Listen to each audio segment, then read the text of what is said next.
Origin Gents, from Procedure Reaction. This is the Rodent tier list for the channel TierZoo featuring RealLifeLore. Yeah, rodents, they are annoying. To me, they are annoying if in only one instance. Rats, mouse, whatever, can basically cut off the wires of vehicles if they get in to the bikes, cars. So I would always have to worry about that. When I had a Harley, I had to worry about that, what if they get in and cut off the wires. I mean, it's not that common, but it can happen. It has never happened to me, but it has happened to my friends, so that's an issue. So I always have to take precautions with cars and bikes to make sure that no rats or anything can get in. But yeah, apart from that, I can't know much about it. I don't know which are considered rodents, so I don't know what's going to be top, but those teeth thing, which are they? They're using cartoons a lot. Beavers? Yeah, I think beavers. Beavers should be on top because their teeth are ridiculous. They can cut off woods and things like that. I don't know which other, like I said, are considered rodents. I don't know. Mouse, rats has to be, I guess, average at least. Rats has to be S tier in my book because of the, I guess, Black Death or whatever. I guess we'll see. Remember, people, if you like my reaction, don't forget to subscribe. Check out the reaction I did. There's a link in the description. Check out the cast world playlist like TierZoo. Upload lots of videos in 24 hours. You might have missed some of the videos I uploaded. So check out the playlist. It's all there. Check out the playlist too, like CGP Grey, Internet Historian, Holy Sakashi Production, RealLifeLore. And yeah, let's do this one. This episode was sponsored by Squarespace.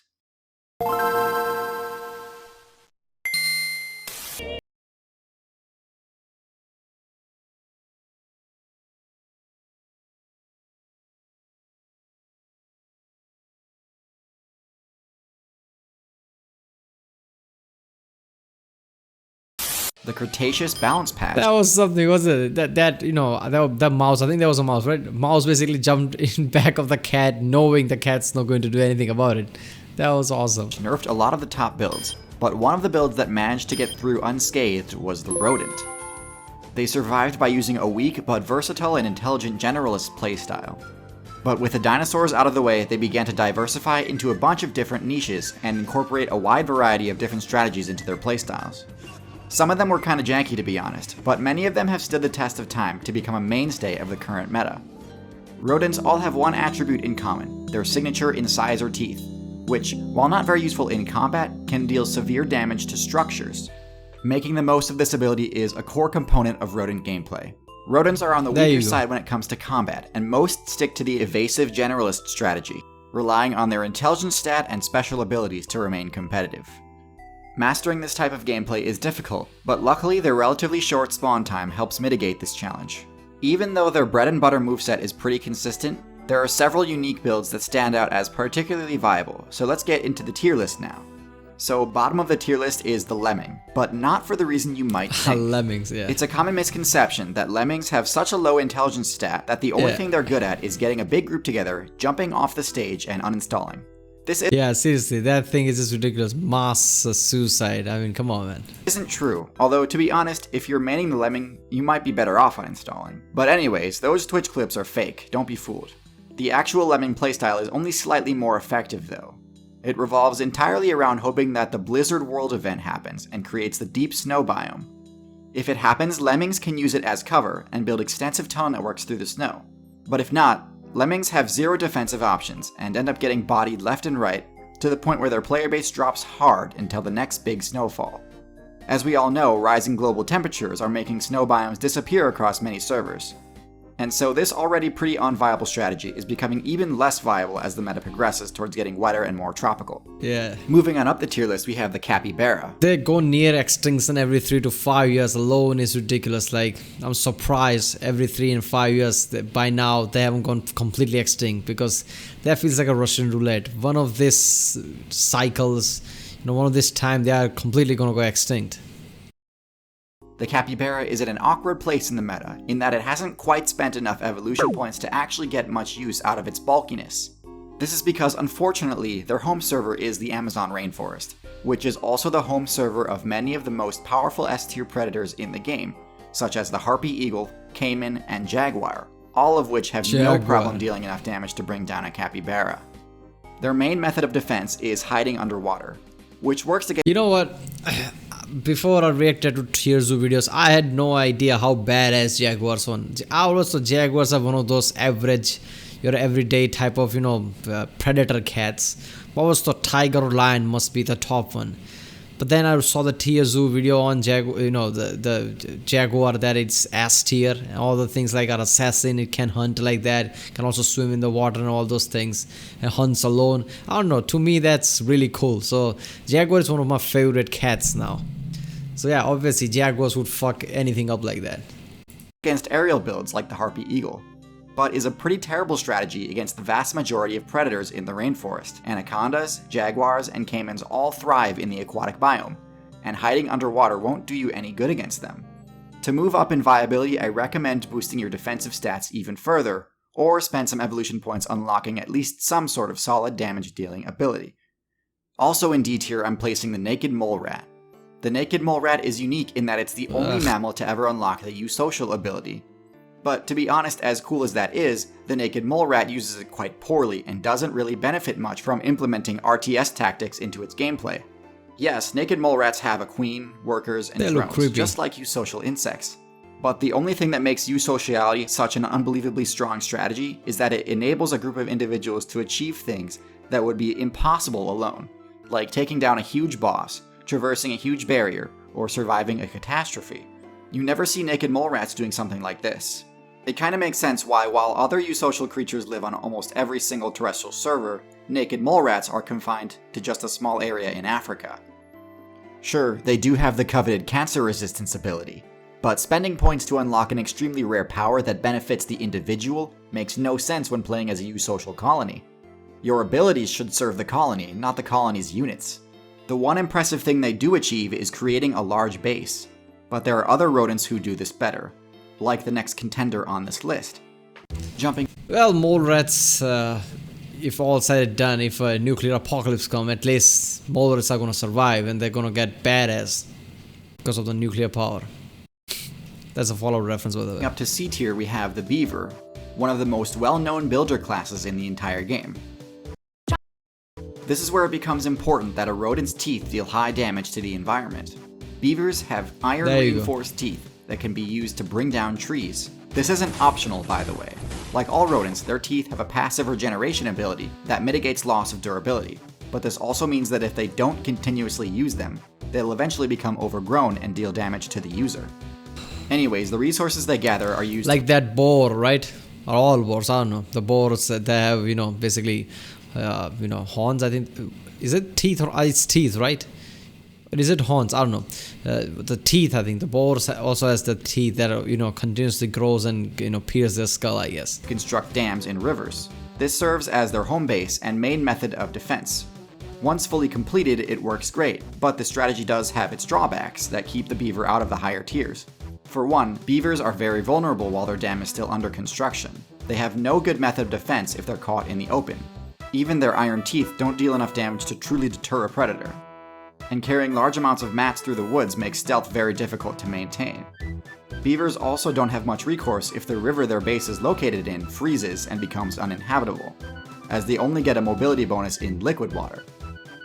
In B tier, we've got the prairie dog, the rodent that does so. That was just awesome. I know. I need to see base that. Is located in freezes and becomes uninhabitable, as the Look at that! Look at that grabbing that wood and just swimming. Only get like a that. mobility bonus in liquid water. Yeah. In B tier, we've got the prairie dog, the rodent that does social play the right way. Like lemmings, they create elaborate tunnel systems, but unlike lemmings, they do it in the ground, which is permanent, instead of the snow, which is transitory. They aren't eusocial. Each prairie dog is an individual player with free control. But they do all work together to protect each other by keeping watch and using team chat to warn each other when a carnivore player is nearby. They have no other defensive abilities, but somehow this strategy makes the matchup nearly impossible for builds like the coyote and hawk to actually catch them. It doesn't do the greatest job against stealth though, so owls and snakes can still be problematic for them. Also in B tier, we have the ultimate jack of all trades for the low weight class meta, the rat. Wait a minute, which is that? Is that the prairie dog that we saw in that, team effort video from TierZoo, where I guess, what was it, dog or fox that worked with it? Was that, I think that was prairie dog, right? Rats don't have any single oppressive moves or abilities. but their high intelligence stat makes them extremely adaptable, and has let them establish a foothold in basically every single server in the game. Their ability to function in a wide variety of diverse situations makes them a nightmare for new players to deal with, and their rodent teeth allow them to bypass barriers that would be impassable for most builds. Rats rose to popularity in the meta because of their ability to stow away on the ships humans used for fast travel, and then wreak havoc on islands that they stopped at. Island metas are always more casual, and the players there tend to have a lot less matchup experience than mainland builds, and so they are easily defeated by experienced and adaptable invasive builds like rats. Rats are a solid choice for any experienced player, because while they have no downright... I'm not gonna lie, whenever I see this kind of small creatures, rodents and things, doing this kind of intelligent, they like, putting basketball in the hoop like that. I don't know, it just feels weird to me, because they're so small and showing that kind of smartness is weird to me. Overpowered abilities, their highly versatile playstyle can be a nightmare in the right hands. This is why you see so many rat mains in the outside Hall of Fame. In A tier, we have a build very similar to the rat, but with higher mobility and better resource gathering skills, the Squirrel. Squirrels are some of the best arboreal builds in the game, having the highest arboreal movement bonus of all time. Oh yeah, squirrels are rodents, right? Yeah, that makes sense. This enables them to evade attacks with ease, and lets them access loot that's normally tough to reach without the flight ability. But beyond that, they also have a uniquely strong matchup against humans. I've got Outside's best lore specialist here to tell you about it. Hey guys, so whether you expected it or not, squirrels are one of modern man's greatest enemies. They can chew through electrical wires and cables with ease, and they love doing it, which makes squirrels the most frequent cause of power outages in America. They're capable of infiltrating power stations by tunneling beneath them, and then they'll bypass plastic animal guards with ease, squeeze through small spaces, and chew through whatever wire insulation they come across. Just one single squirrel in 2015 knocked out... You got to be kidding me. There are squirrels where I live too, so now to worry about squirrels basically screwing up my vehicles. Ugh. At a substation in San Francisco that shut down power to 45,000 homes. So if you want to learn more about what these ferocious little creatures are capable of, come and check out my video next after this one. Now, the top tier rodent is unique in that it's the only purely defensive based build I've ever rated as top tier. The Porcupine, a build with such a high defense level that Porcupine is considered rodent? Huh. If I knew that, I would have picked that as S tier from the start. The spike thing, that's just OP, isn't it? Even the most powerful predators in the game have terrible matchups against it. The Quill ability deals damage to any player whose attacks make contact. This is just hilariously effective against builds that rely on the move Bite or Swipe to deal damage. While the initial damage from Quills isn't terribly high, every subsequent Bite or Swipe attempt while the Quills are still embedded deals higher and higher damage. Meaning that unless you have... Porcupines are OP as hell, right? With that kind of spike damage ability like that. They are playing the game with some kind of special power, special ability that they can just channel. A support class that can remove the Quills. They can be a death sentence. They have remarkably high lifespans because of this. So if you're looking to play as a class that can do basically whatever it wants without worrying about attacks from most of the cast, Porcupine is your best bet. The only things that can... You know what? I can't help but think that, somebody's just having this conversation. Yeah, man, bears are just badass, especially cave bears. You know what? Jaguars, lions, those are some tough son of a bitches that can kill anything. And Porcupine just sitting at the side like, yeah, fuck those, both of them up at the same day, at the same time. Both of them attacked me, and now they have spikes in their mouths. Lions and bears.